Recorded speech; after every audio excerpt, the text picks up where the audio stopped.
Şeytan aydıttır men adam oğluna addırarın niptir.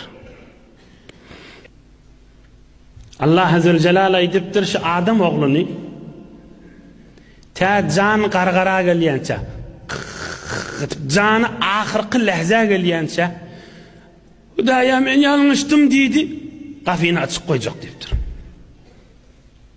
Ta can qarqara gelyençe yani bir saattan can verecek yok, bir dakikadan can verecek yok, ahırkı lehzelerine yönü hazır ölüm görünen akta hazır qarqara baranakta ahırkı lehzesine baranak canı bilen yanıp Hudaya men yanlıştım deyse meni bağışla deyse kafini açık koyacak deyiptir. Ta ahırkı can qarqara var yança bila bir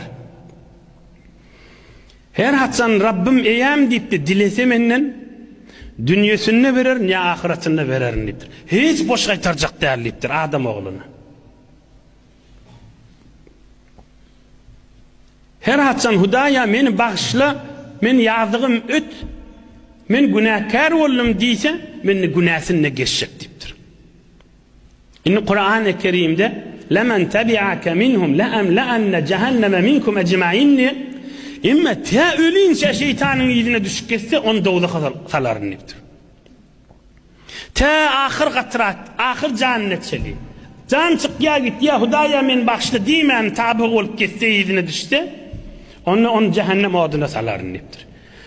Allah Azze ve Celal hemmemizi içerlemiz bilen ve hemme muslimine muslimati rahmet ve mağfiretine salsın. Allah Azze ve Celal şeytanın cevabına Adam oğlunun tövbe kapısını açık koydum deyiptir.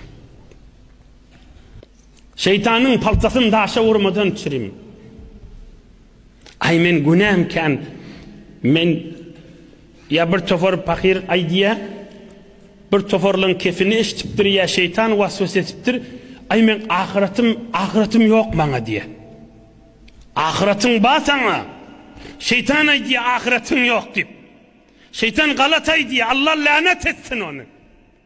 Hudaya diye sen ahiretin var diye. Bir tofor fakirli ağzını da getiriyordu. Ay men ahiretim yok diye.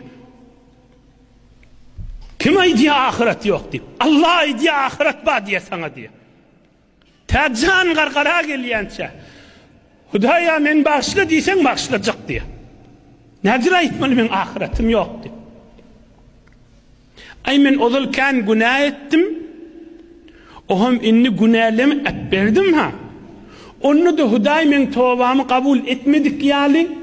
Kıyamet gün men biyavrey bolcuk yali divay diye.